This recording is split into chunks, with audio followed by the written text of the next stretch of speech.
Same thing, different week.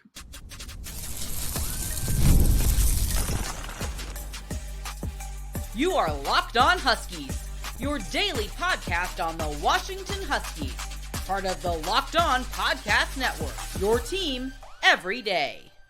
Welcome back in to another edition of the Locked On Huskies podcast. I'm Roman Tomashoff. That's Lars Hanson. He's site editor with Athlon Sports' Inside the Huskies. I'm the site editor with Huskies Wire. Thank you for making this your first watch or first of the day, as we are part of the Locked On Podcast Network, your team every day. And today's episode is brought to you by FanDuel. Place your first $5 bet. You'll get started with $200 in bonus bets guaranteed. Visit FanDuel.com to get started. Lars, that was a really ugly loss, 31-17 at the hands of the Indiana Hoosiers. Now, I'm going to say this right off the top after, we're going to talk about how Washington might be able to fix these issues in November, talk about the problems that we saw all over the field.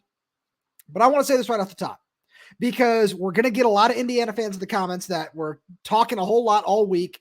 Nothing that we're about to say is going to disparage the Indiana Hoosiers because that was a really good, really well-coached team.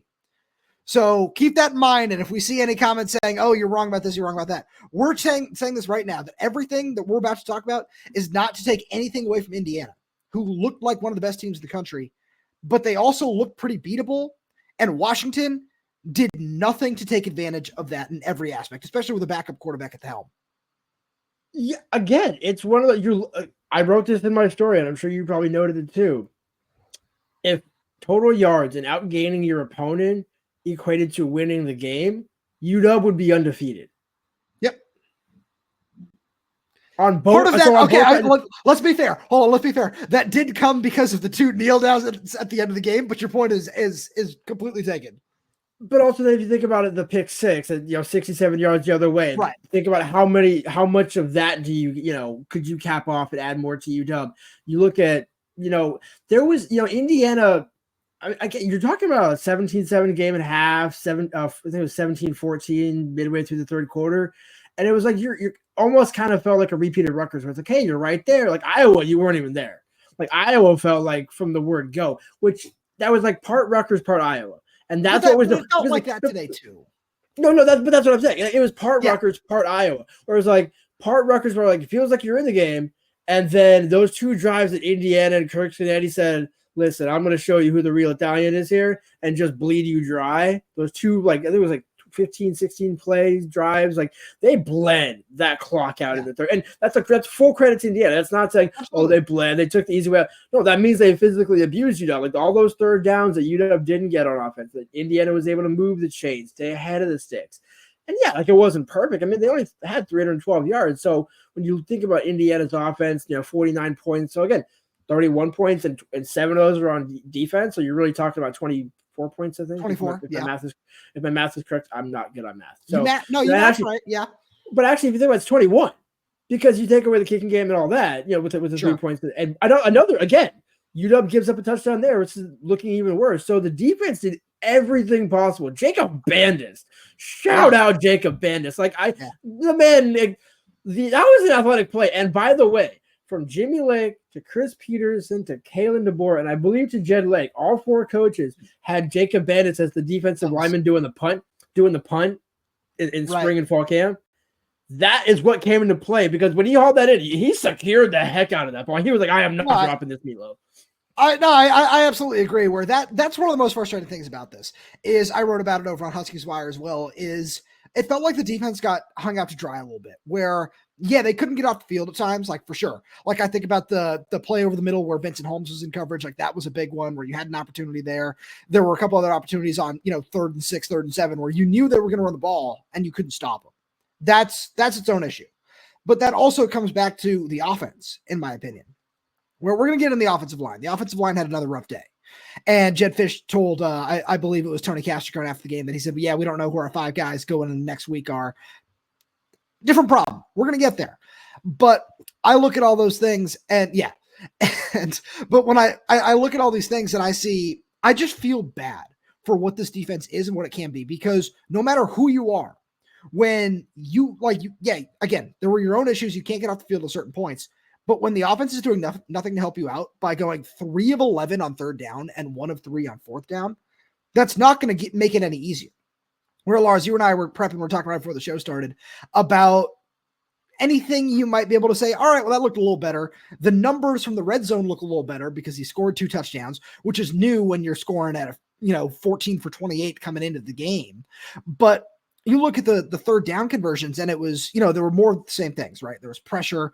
The Indiana's in the backfield all game long, but there were also just some really ugly plays as a whole. I don't, like you talked about that first drive and how it looked bad from the word go.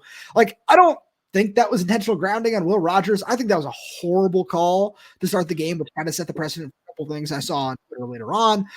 But it just nothing. It's another game where you say, all right, I see this. I see that. You talk about being outgaining your opponent again. You talk about some of these little things like the defense stopping this offense that was scoring almost 50 points a game. They still did a really good job. Yes, it was a backup quarterback, but they still did a really good job there. But all these other things just fell apart. Yeah, and the thing was, it fell apart with no answer. That was, I think, the crime of this, the crime in all of this. And, we'll get more of the offensive line, but, part of it is on Will. Did he make some bad decisions? Sure. But you look at the over the top to Cignetti, like he put just enough air under it. Like, I think I understand the critiques of Will. I get it. Especially when you have the shiny toy and Damon right behind him. Like, look, I understand the calls for, hey, give Damon the keys. But we saw Damon struggle. I mean, look at that over the middle pass where he basically threw it. He threw a blind ball there. That was 110% a blind ball there. So again, you want to get Damon in the game. Yeah, you get him in the run, get him in for a couple of plays.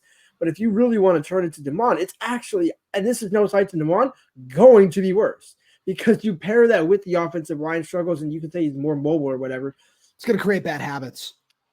Exactly, and so there's no sense in rushing Damon along, and this is where we had the conversation a couple weeks ago or a week ago, where it's, hey, do we flip the script and go to Damon? It's no. A, because you don't do that to Will, and B, because it's not Will's fault because the offensive line is just. So Will made a few mistakes of his own today. Like let's be completely fair there. Where that the first interception, I don't know if I'd fault that 100% on him. Where it looked like his arm was hit as he was trying to let the ball go, and there was pressure everywhere. That second one, it just felt like he just kind of threw it up down the sideline. I got a text from our buddy Spencer McLaughlin who was like, Roma Dunze's not down there anymore, and I agree with that. But at the same point, it's kind of like maybe there was an opportunity to make more of a play, but I didn't necessarily love that throw either way. Well, but I think that the throw or is that the play call? Because there was a couple of times where Jedd was the one thing that I was thinking of. Yogi was on the call. We both love Yogi, and he pointed out there was a lot of long developing routes, and it's almost like why are you coaching against your weakness? Like if you have a weak offensive line, quick pass, screens, runs, get the rhythm ball out quickly. Yeah, Will might have held on to it a little bit too long. The fourth down run in the first half, upon further review, I said he did everything he could.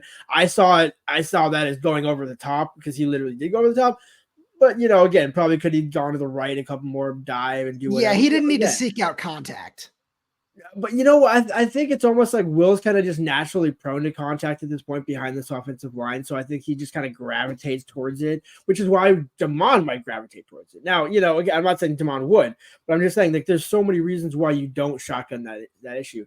But it really gets to – that's why I want to talk about play calling because it's like there's some of it, yes, it's on a bad throw from Will, but it's like why are you also putting him in that deep shot scenario when has the deep shot worked this season? A couple times it has. Absolutely. Yeah. Eastern Michigan? Sure. Weber State? Probably.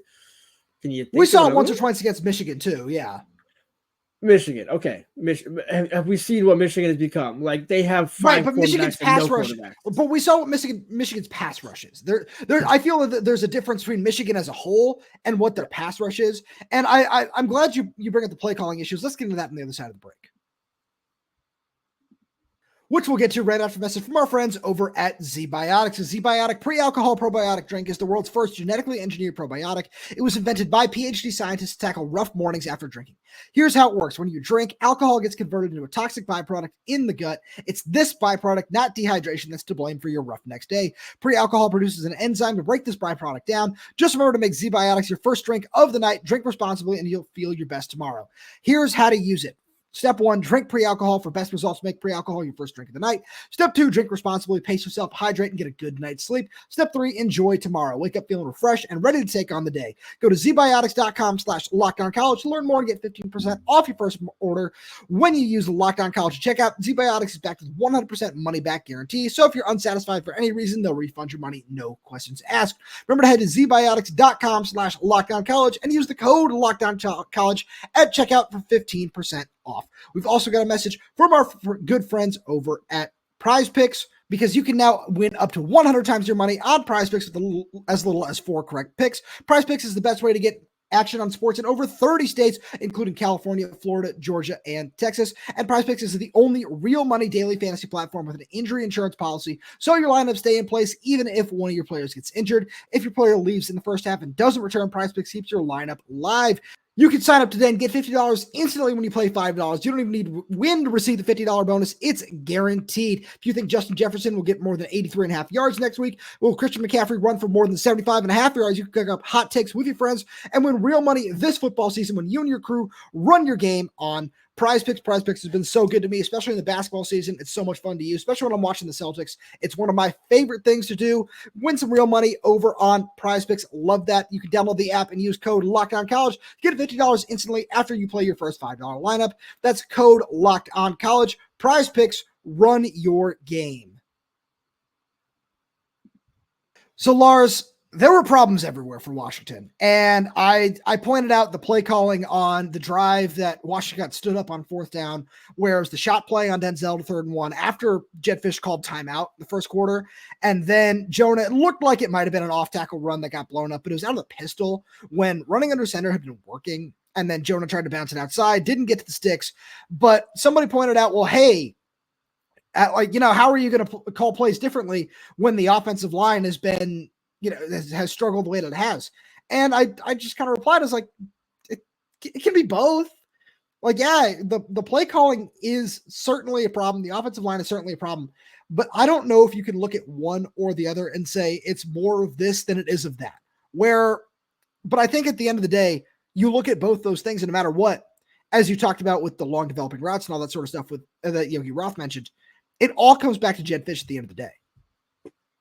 Exactly. Whether you say it's execution, coaches are still putting them in that position. Like, Jedd is still the one saying, hey, like, this is the play that I'm calling. I guess I'm delegating to my assistants, and Brennan's the one dictating the offensive line arrangements. Jedd's not doing that. Jedd's basically handling the quarterbacks and play calling. It's basically what Jedd handles, probably with an assist from Doherty up at the top, because Doherty is the only one in the box. So with that being said, yeah, I mean, it all falls back on, and that's like, this is what kind of blows my mind here. Like, on one hand, you got to give Jedd somewhat the benefit of the doubt if you take a step back from 35,000 feet, because again, it's not an excuse, because again, you're still in the situation that you're in regardless, but the talent, like, if Jedd gets hired when Curt Cignetti was hired, is he able to get a better portal haul last November, December? Or does he have more time to convince? I got convinced in Arizona guys, but just kind of maybe get a couple more guys. I mean, a heck of a lot of players from James Madison followed Curt Cignetti. Only a handful followed him from Arizona. So I'm just saying, like, there's all these things kind of working against Jedd. It's almost like he's 2 steps behind everything. But I think about what Jedd's selling point is, his experience in the NFL.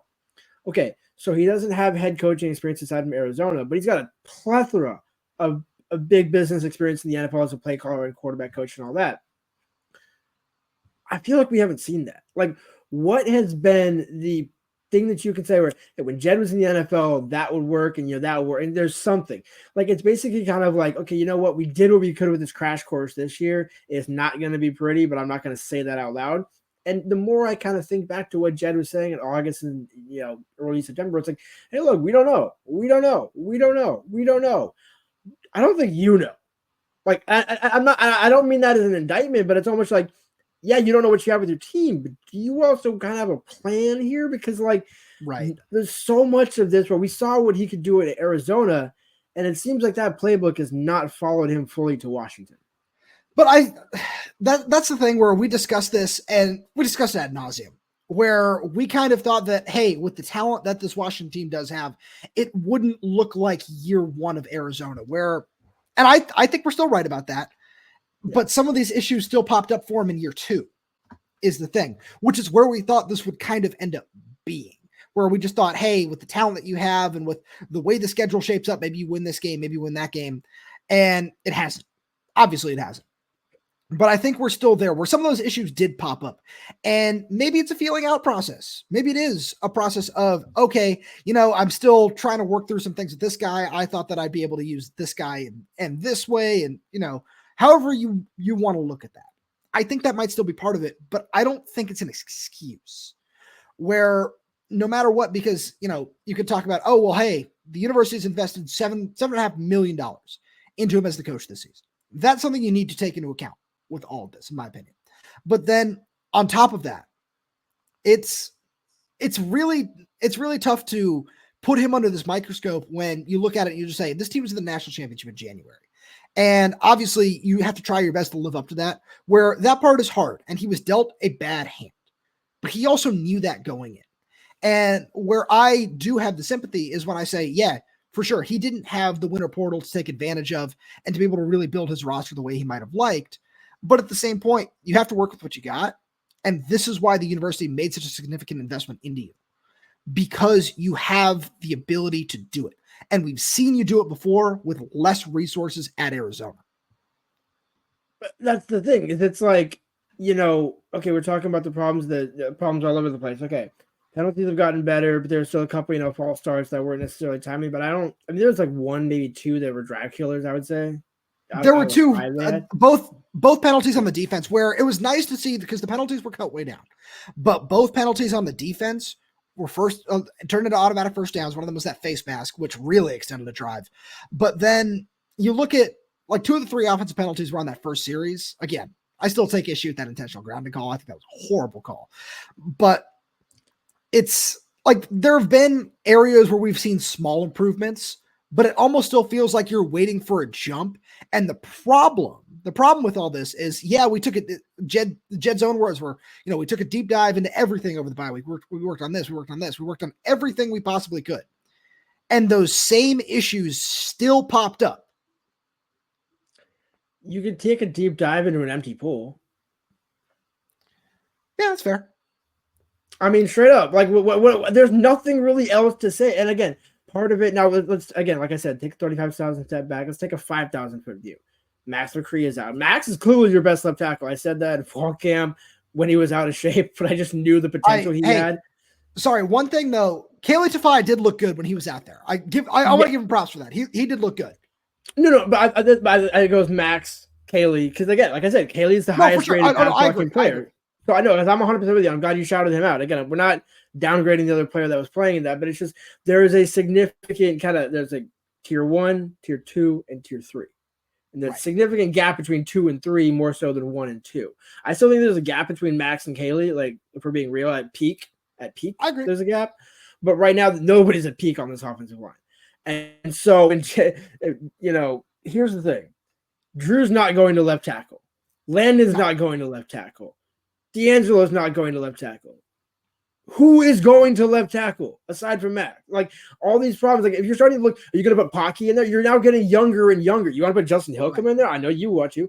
I at this point I'm not opposed to it. But again, you're getting younger and younger, and I'm not saying that's necessarily a bad thing. But again, especially on the offensive line, Caden Proctor, Parker Brailsford are exceptions to the rule. Landon Hatchett in his own right was good, but I don't even think he's reached the full potential of what we expect he will be when he gets 2 more years in the program before he goes up to the NFL. Let's be real. Next season, I get that. I'm saying like 2 years. Give him a full season next year, and if he wants to come back after that, a full season after that. Because again, especially with offensive linemen, like you kind of need some product of work here. And I think I don't know what you can gain from the season other than game reps. Like none of it's good. None of it. Actually, it was good. They got rid of the snap problems. Sure, that's fair. That has been rectified is probably the best word to use. But let's take another step back here, though. From you're talking about things that you can gain from the season other than game reps.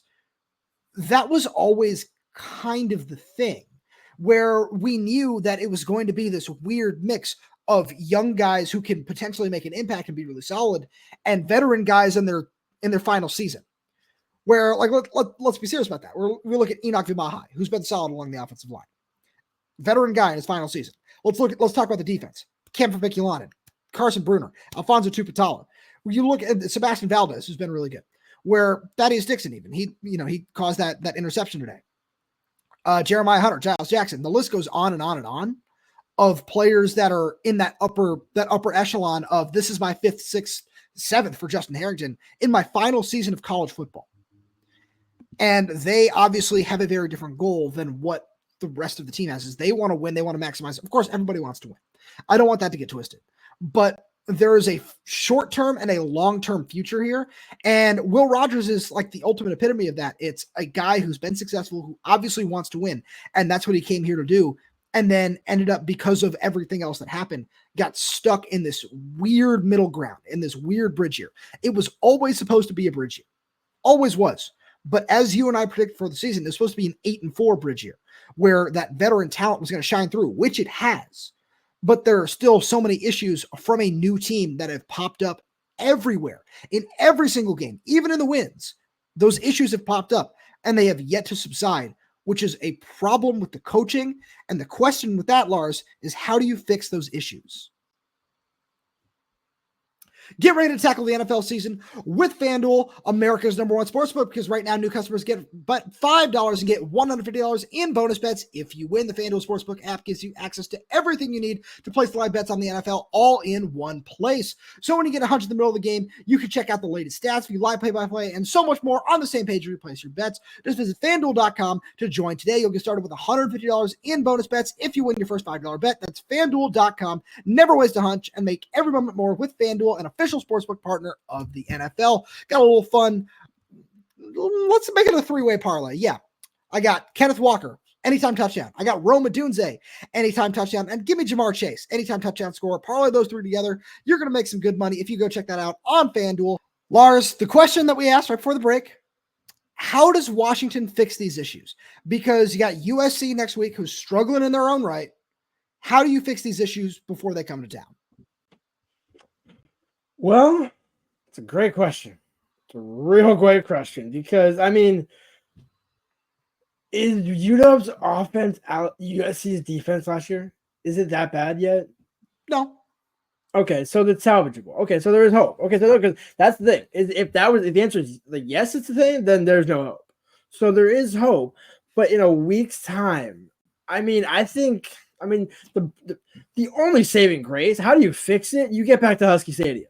The only place Jedd can win. Yeah. Only place. That's not even Lumen. Not even down the street.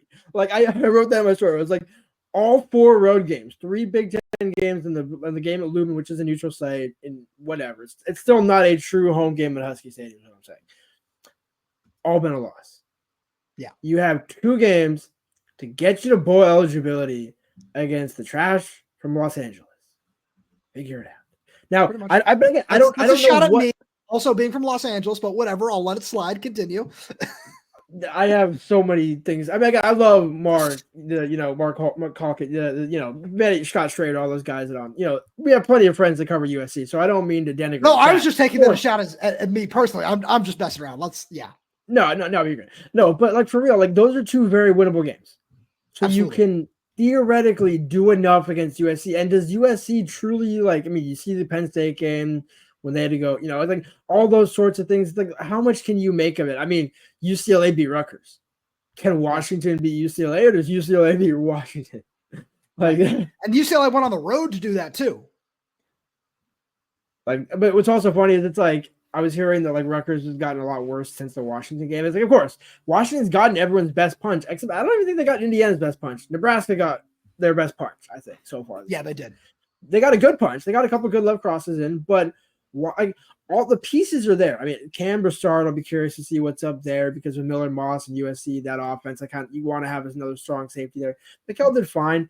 Our Locked On Huskies tackle lock of the week always hit. Alfonso, team leader, got to bet on that one always. But it's aside from that, when you're looking at the defense, it's it's good, but it's just it's weird times where the run, we're 3rd and 7, you somehow give up a first down. It's not even 3rd and 20, 3rd and 7.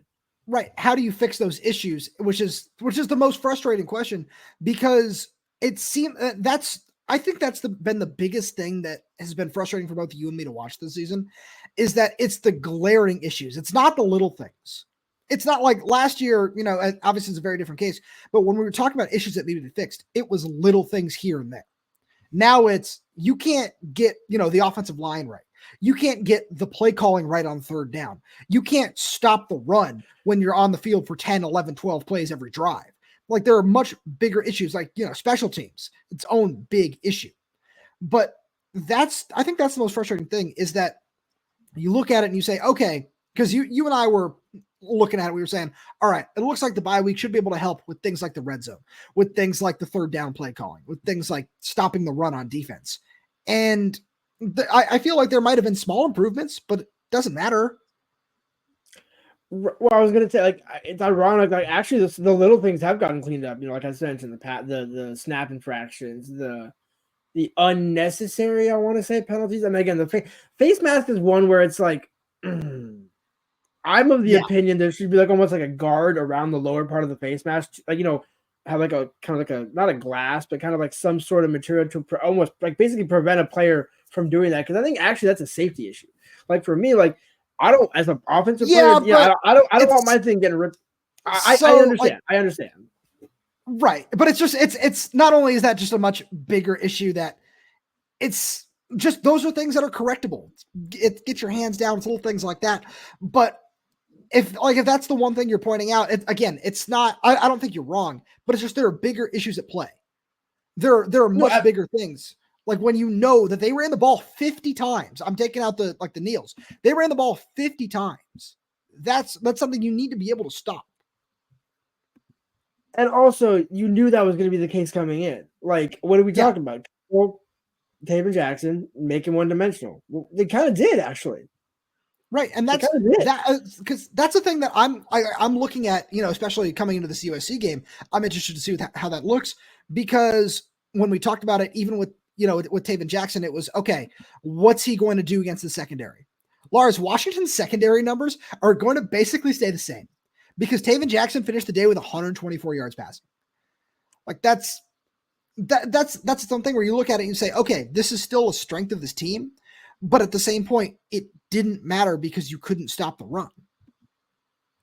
You couldn't stop the run, and then it's a combination of things. It's almost like, it's one or two glaring things per game, whether it's special teams, like you're talking about Grady missing in a couple of games, where he's 1 of 1 today. I said he would hit one. It's fair. But almost the way Jedd did that kick, though, we need to talk about this. Yeah, this is what I was thinking about. But it's a mentality thing. Who on this staff has that red, what? Who's got that, Midwestern, Southern, you can really, the Nick Saban, you can kind of chew him a little bit. You can, I thought Brennan was that guy, but I haven't seen it from the offensive line. Scotty Graham is like the dude, but I don't think he's the red at dude. I'm trying to not say the word. I'm just, he's not that kind of guy. He's fiery, but not that kind of guy. So I feel like it might be John Richardson. I feel like he's a good one there in that, because look at how his group is playing. But on top of that, it's a completely different issue where it showed, because you kick the field goal on 4th and goal from the 5-yard line. Like, I get it. You still want to make it a 2-possession game and you want to figure it out, but then you don't even try the onside kick. Like, that's kind of where that end of game, that's where that mentality needs to be a little bit different, because they're running the ball down your throat no matter what. And if you just kick it off and they're continuing to do exactly what they have been doing all game long, and you don't even give yourself a chance, that it's almost rolling over. But I think that's what that field goal kick signified, was Jedd was saying, look, no, that's what I'm saying. We're saying the same thing. We're just looking at it from different angles. Exactly. And it's almost like, it's what I told you before the show. That was 2021 punting against Oregon down, I think it was 6 or 8. My point is, it was within a possession, I think. And Jimmy got his backside chewed by the fans for that game. Rightly so, because, like, why are you punting? And you remember the punt goes through the end zone safe. There's a lot that went on that game. But my point is, the punt went over, he raised his head. And by the way, Jaden Green snapped that thing like 20 miles over his head. That wasn't a slip of the rainy. That was right. Like, no, that was like an indictment of the team. Right. No, but it gets back to the mentality. Exactly. And that's where it is. I'm sure the players want to try to go for it there. And even if you score a touchdown, like, yeah, it's still a 2-possession game. But if you go for it, you don't get it. It's one thing. You already know exactly where you are and exactly what's going on. And you have them backed up. If you do score a touchdown, all of a sudden it's okay. Yeah, there's a little bit of life. There's something where I looked at the Kaleki Latu play that Will Rogers threw a really nice seam ball down the middle on to get them into the red zone. It was okay. Yeah, there's some fight here. There's still this team. Yeah, they're down and their backs are really against the wall, but they're not out of it. That's what I thought I saw from that play. And then it's okay. Yeah, key 4th down here. Let's kick the field goal to make it 14. I get it. I understand where the logic is on that side of things, but then not going for the onside kick to at least give yourself another chance when you said, all right, we were just able to move down the field really quickly and really easily. Not giving yourself a shot there is its own thing that goes back to that mentality. Yeah, and it wonders to me, like, does it mean Jedd's checked out on some level? Like, hey, I don't think so. No. But I'm thinking, does he reach a point in the game where it's like, hey, you know what? Wash it, move it on. Like, not wash it, move it on, but in the sense of like, look, this game's already in the bag. Let's get Grady some confidence. Let's kind of maybe play the long game here. Let's get Damon a touchdown. Let's get some extra snaps with Damon, that sort of thing. And to that point, I can kind of see it. But again, it's like, okay, one makes sense, one doesn't. You went for it 3 times in the first half on 4th down. You only got 1, to be fair, but you still went for it 3 times. You've gone for it 4 times, 5 times in your career, right? As a head coach. And you don't go at all in the second half, especially right there. Like, again, what's the difference between 14 and 17? I mean, nothing. It's like no, it's nothing. Semantics. It's an extra possession, but it's not. But it's nothing in the case of where you are in the game. You're right. But what is getting a touchdown prove? It shows Will, Jonah, all those. Jeremiah was another guy where he looked kind of like that Kaleki mold where, hey, look, I'm going to drag some guys today. I need to. Yeah. I'm a senior. Like, I'm out of here after this year. I don't have any more eligibility. Jedd, I can't play your long game next year. Give me the ball. Let's go. Like, yeah, I think I'm wondering if there's some friction there. I don't know if it's friction, but it feels like something is off. That's the thing where it showed that something is off by not trying to score a touchdown there, whatever it might be. Feels like we'll get to the bottom of it because, Lars, we're going to have to get out of here. Before we do, as always, thank you so much for being here. Before we do, just a heads up for everybody, go check out the Locked On Huskies Insider Program. The link is down in the description below. We just dropped some recruiting news in there yesterday. There's a lot of stuff going on. And if you want to be the first to know, that's where you're going to find it. Get a free 2-week trial. And after that, it's $4.99 a month. There's so many awesome features that you get over there.